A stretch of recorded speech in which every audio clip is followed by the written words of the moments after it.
नमस्कार मैत्रिणींनो, रोशनी सिंपल किचनमध्ये तुमचं स्वागत आहे। तर आपण नेहमी पाहुणे येणार असेल तेव्हा आपली एक भाजी तर असतेच, पण जोडीला त्याच्या काय बनवायचं, नेहमी आणखीन एक भाजी हवी असते आणि काय बनवायचं हा नेहमी प्रश्न पडलेला असतो। तर आमच्या आगरी कोळीमध्ये एक भाजी तर आमची असतेच कडधान्याची, त्याच्या जोडीला नेहमी वांग, भेंडी, मिरच्या ह्याचा एक म्हणजे ह्याची एक प्रकारची भाजीच बोलता येईल किंवा साइड डिश म्हणून असं नेहमी असतं आमच्या जोडीला। तर ही रेसिपी अशी थोडीशी तिखट आंबटसर अशी असते। तर आता ह्यासाठी मी काय केलंय, 250 ग्रॅम भेंडी घेतलेत, 200 ग्रॅम मिरच्या घेतल्यात आणि 200 ग्रॅम वांगी घेतलेत। आता ह्यात काही जण आवडीनुसार बटाट्याचे काप सुद्धा घालतात, तर मी ते बटाट्याचा वापर नाही केला। तर आपण ह्या 3 भाज्या वापरून ही रेसिपी बघणार आहोत। तर चला तर मग ह्यासाठी आपण काय काय साहित्य लागणार आहे ते पाहूया। अगदी मोजक्याच साहित्यात ही भाजी होते आणि खूप भारी लागते। तर आता इथे मी सुकं खोबरं आणि शेंगदाणे मिक्सरमध्ये बारीक वाटून केलेले आहेत। तर इथे तुम्ही ओलं नारळ सुद्धा खवून वापरू शकता।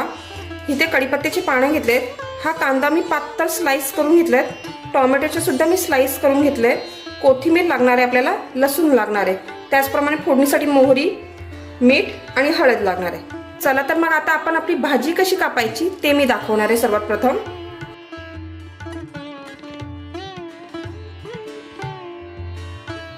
आता मी सर्वप्रथम वांगी कशी कापायची ते दाखवणार आहोत। असं वांग घेणार आहोत आपण आणि त्याचं देठ थोडंसं असं कापायचं, हे साईडचं थोडंसं आपल्याला ठेवायचं नाही, थोडंसं त्याच्या साईडचं कापून टाकायचंय। तर हे पहा, अशा आपल्याला वांग्याचे सुद्धा पातळ स्लाइस करून घ्यायचे आहेत। हे पहा अशा प्रकारे, आणि आपल्याला पाण्यात घालायचंय जेणेकरून आपलं वांग काळं पडणार नाही। हे पहा अशा प्रकारे आपल्याला कापून घ्यायचं आहे। तर अशा प्रकारे मी आता सर्व वांगी कापून घेणार आहे। तर हे पहा अशा प्रकारे मी सर्व वांगी कापून घेतलेत आणि पाण्यात ठेवलेले आहेत। आता आपण भेंडी कशी कापायची ते पाहूया। आता जर आपले भेंडे मोठे असतील तर त्याचे आपण 2 तुकडे करणार। आता हा माझा मीडियम आहे म्हणून मी एकच ठेवते, त्याला असं मधून फक्त कट मारायचं आहे। हे पहा आता हा भेंडा माझा मोठा आहे, तर ह्याचे मी आता 2 पार्ट करणार आहे। हे पहा असं, आणि मिरची सुद्धा आपल्याला तशीच कापून घ्यायची। आता ह्या मिरच्या मोठ्या आहेत म्हणून त्याचे मी 2 तुकडे करून त्यांना मधनं अशी चीर पाडणार आहे। आता तुमच्या घरी समजा 10 माणसं किंवा 10 पाहुणे येणार असतील जेवायसाठी, तर तुम्ही ही साईड भाजी आवर्जून बनवा, खूप खूप आवडेल त्यांना ही भाजी। हे पहा आता अशा प्रकारे मी सर्व भेंडी मिरच्या आता कापून घेते। हे पहा अशा प्रकारे माझे सर्व भाज्या आता कापून झाल्यात। चला तर मग आपण आपल्या रेसिपीला सुरुवात करूया। आता इथे आपण मोठी कढई घेतली, त्यात तेल घेतलंय। सर्वात प्रथम आपण फोडणी करूया। तर मोहरी घालूया आपण यात। मोहरी चांगली आपल्याला तडतडून द्यायची आहे।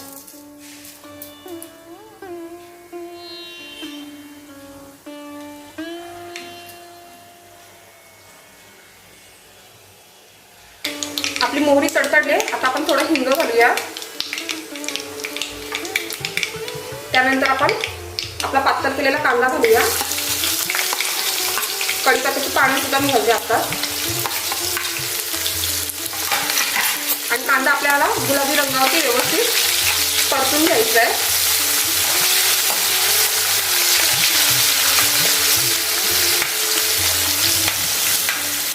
आता आपला कांदा व्यवस्थित झालाय गुलाबी रंगावर। आता आपण चवीनुसार मीठ घालूया यात।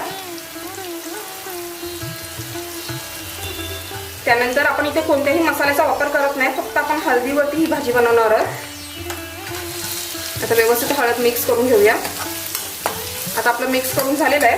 आता आपण आपल्या सर्व भाज्या यात घालूया।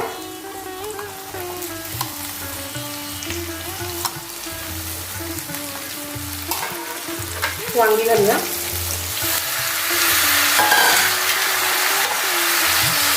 त्यानंतर टोमॅटो घालते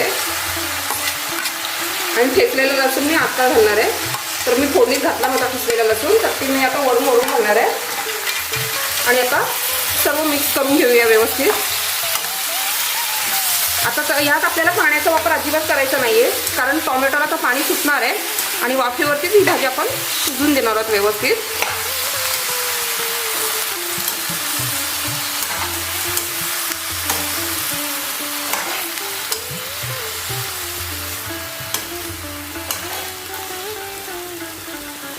तर तुम्ही पाहू शकता आपली भाजी व्यवस्थित मी परतून घेतलेली आहे.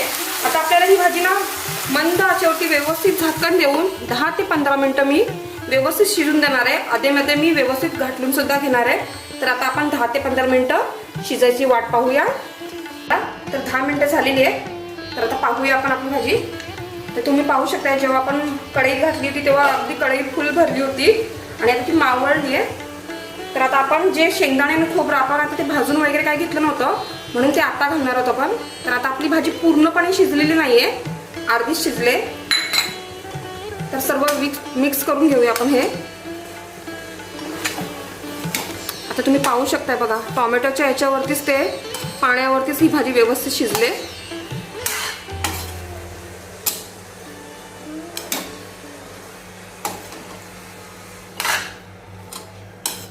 अलगतच आपल्याला हे करायचं आहे, नाहीतर मग आपले ते जे आपण वांग्याचे काप वगैरे केलेत ना ते तुटण्याची शक्यता असते. कारण आता वांग आपलं शिजले बऱ्यापैकी. आता आपण 5 मिनिटं पुन्हा झाकण देऊन व्यवस्थित ही शिजून देऊया, जेणेकरून आपण जे खोबरं आणि शेंगदाणे घातले ते सुद्धा त्याच्यासोबत व्यवस्थित शिजलं जाईल. चला तर 5 मिनिटं झाले. आता आपण आपली भाजी पाहूया. पाहू शकता रंगही किती सुरेख आलेला आहे. थोडीशी मिक्स करूया. आता ना याला ही भाजी थोडीशी चटपटी तिखट आंबटसर अशी असते म्हणून आपण थोडंसं अगदी लिंबू घालणार आहोत वरतून.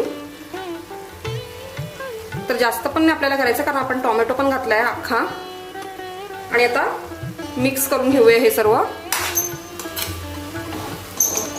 प्रत्येक गावात त्यांची वेगवेगळी पद्धत असते ही भाजी बनवण्याची. तर ही मी माझ्या पद्धतीने दाखवलेली आहे तुम्हाला. तर आपली मस्तपैकी गरमागरम भेंड्या वांगे मिरच्याची भाजी तयार झाली. आता मी गॅसची फ्लेम बंद करते. वरून आपण थोडीशी कोथिंबीर घालूया.